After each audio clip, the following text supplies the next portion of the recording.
जगह ड्यूटी किए, अब सेवानिवृत्त हैं, घर पर हैं। ऐसे वह सेठ जी भी रिटायर होने के बाद अपने घर में पहुँचे, घर में रहने लगे। संजोग से उनकी पत्नी बहुत ही आस्तिक थी, क्योंकि उनके मायके वाले भी बहुत आस्तिक थे, भगवान को मानने वाले थे। तो पत्नी के साथ उनका लड़का भी रहता था, तो लड़का भी जो है वह संस्कारवान हुआ, लड़का भी भगवान को मानता था। लेकिन सेठ जी स्वयं नहीं मानते थे। एक बार लड़का पूजा कर रहा था, पिताजी बुलाए, कहे बेटा राम कहाँ हो, यहाँ हो। अब वो पूजा में कैसे बोले, पूजा कर रहा था। कुछ देर बाद गया, जब गया तो कहे कि तुम क्या कर रहे थे, कहे पिताजी मैं पूजन में व्यस्त था, पूजा कर रहा था। पिताजी ने कहा कि बेटा यह तुम फालतू समय गंवा रहे हो, यह कोई भगवान नहीं होते, पूजा पाठ करने का कोई मतलब नहीं होता है, यह सब छोड़ दो। अब चूंकि संस्कारवान लड़का था, इसलिए उसने जवाब नहीं दिया पिता का। समय बीता, एक बार फिर यही घटना घट गई, बुलाए तो पूजा में व्यस्त था, देर में आया।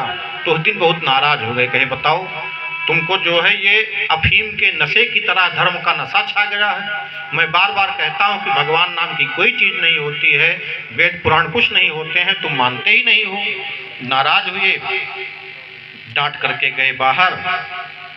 बालक ने उस दिन एक बहुत सुंदर सा एक चित्र बनाया, बढ़िया सादा पन्ना लिया और उस पर बहुत सुंदर एक आकृति बनाई, चित्र बना करके जहाँ पिताजी बैठते थे वहीं सामने ले जा करके रख दिया कि जब पिताजी आवें तो इनकी दृष्टि सबसे पहले इसी चित्र पर पड़े।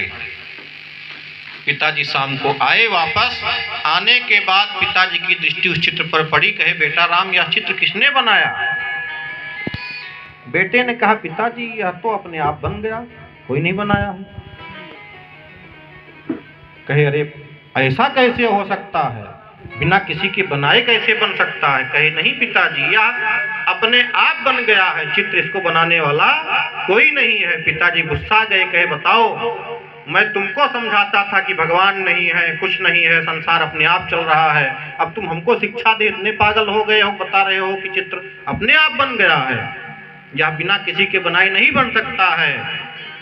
बेटे ने कहा पिताजी आप भी यही बार बार कहते थे कि संसार अपने आप बन गया, अपने आप चल रहा है, कोई बनाने वाला नहीं है, भगवान है ही नहीं है, यही आपके प्रश्नों का उत्तर है।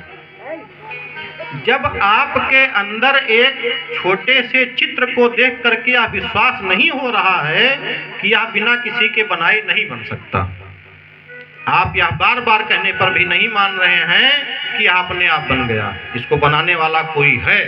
ठीक इसी प्रकार जब एक छोटा सा चित्र बिना किसी के बनाए नहीं बन सकता है, इतना बड़ा संसार, पर्वत, नदियां, नवग्रह ग्रहों की गतियां, जीवों के कर्म, कर्मों के फल, वह बिना किसी के नियंत्रण के ही चल रहा है, अपने आप चल रहा है। यह कदाप संभव नहीं है। जब एक छोटा सा चित्र बिना किसी के बनाए नहीं बन सकता है तो यह संसार अपने आप बन गया। कितनी बड़ी बेवकूफी वाली बात है। यहाँ पर कोई भी ऐसा सामान कोई बता दे बिना किसी के बनाए बन गया हो।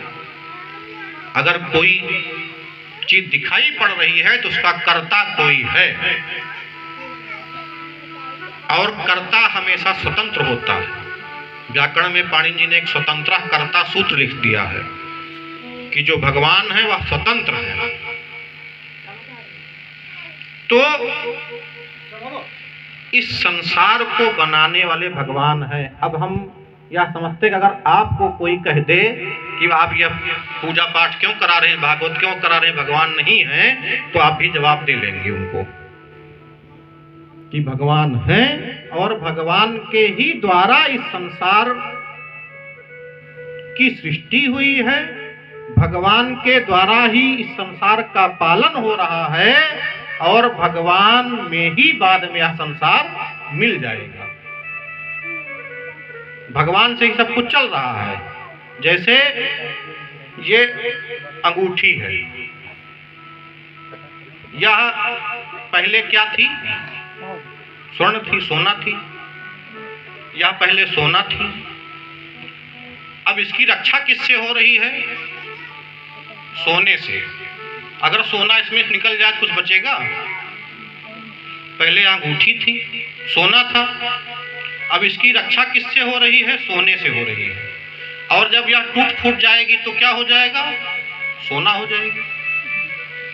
पहले यह सोना थी, सोने से रक्षा हो रही है और अंत में सोना ही हो जाना है। ठीक इसी प्रकार भगवान ने इस संसार को बनाया, भगवान के द्वारा रक्षा हो रहा है और बाद में वह भगवान में ही मिल जाना है। यह सब कुछ भगवान के द्वारा निर्मित है और जो कुछ दिखाई पड़ रहा वह भगवान उसमें समाहित हैं। जैसे सोना, वह भगवान मान लीजिए।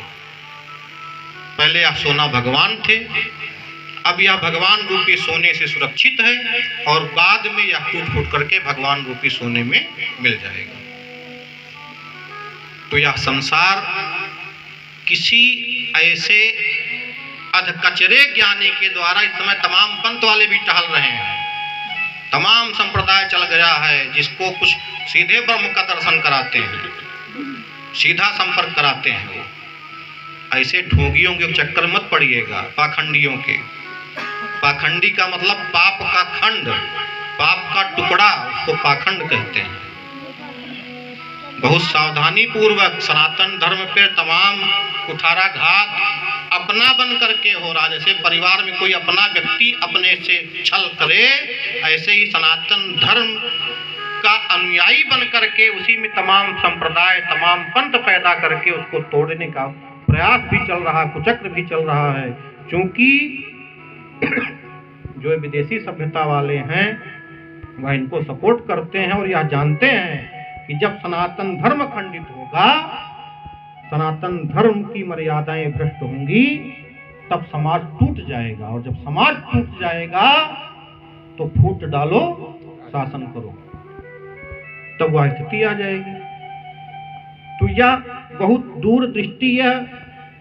प्रत्येक जो पढ़े लिखे साक्षर, जो बुद्धिजीवी वर्ग हैं, समाज सुधारक लोग हैं, उनको यह विचार करते रहना चाहिए कि हमारे समाज में ऐसी कमी ना आने पावे और कोई विधर्मी आकर के झूठे मेला ठेला लगावे और इकट्ठा करे भीड़ माइक लगा करके, तो उसका विरोध भी कर दीजिए।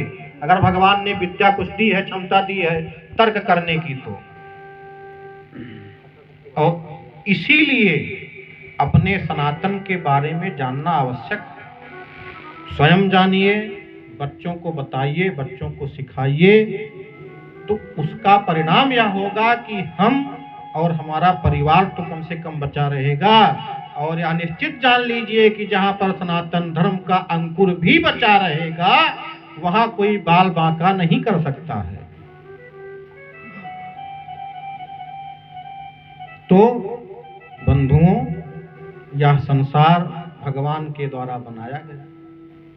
अच्छा, अब एक प्रश्न इसमें यह भी उठ सकता है, उठेगा ही, कि भगवान ने संसार को क्यों बनाया, कि जरूरत क्या थी सब नौटंकी करने की। श्रुतियों में लिखा गया है, एकोहम बहुश्याम प्रजाये। भगवान अकेले थे, उनके मन में संकल्प हुआ, एकोहम बहुश्याम, मैं अकेला हूं, बहुत रूप में हो जाऊं।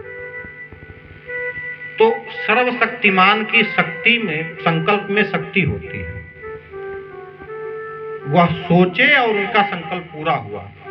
जैसे मान लीजिए हमको कोई सड़क बनवानी है यहाँ की, एक आम जनता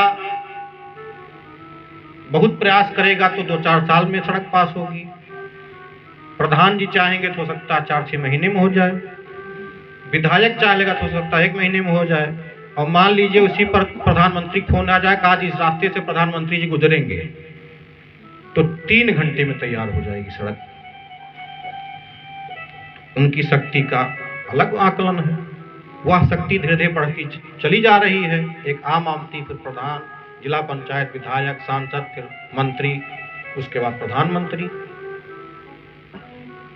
तो उनकी शक्ति का प्रभाव, जब यह बताइए कि एक प्रधानमंत्री की शक्ति का यह प्रभाव है कि वह सोच लिया कि आज हमको इस रास्ते से जाना है, तो सूचना हो जाएगी, तो रास्ता तैयार हो जाएगा। तो जो सर्वशक्तिमान भगवान नारायण हैं, जब उनकी मन में कोई संकल्प होगा तो वह क्यों नहीं पूरा होगा, तुरंत पूरा हो जाएगा। तो भगवान ने, हमने यह कहा कि भगवान ने क्यों संसार को बनाया, तो एकोहम बहुश्याम प्रजाये। जैसे आप मान लीजिए अकेले हों और कोई नहीं है, पूरा गांव खाली पड़ा, अकेले पूरे गांव में है, तो क्या आपका मन लगेगा? नहीं लगेगा। आप सोचेंगे कुछ और लोग होते, बैठते, टहलते, बतलाते। वही जान लीजिए भगवान के अंदर भी विचार आ गया, वह भगवान ही स्वयं कई रूप में प्रकट हो गए, प्रजाओं की सृष्टि हो गई। और भगवान ने कहा कि यह जो है संसार रूपी नाटक हम खेलना चाहते हैं।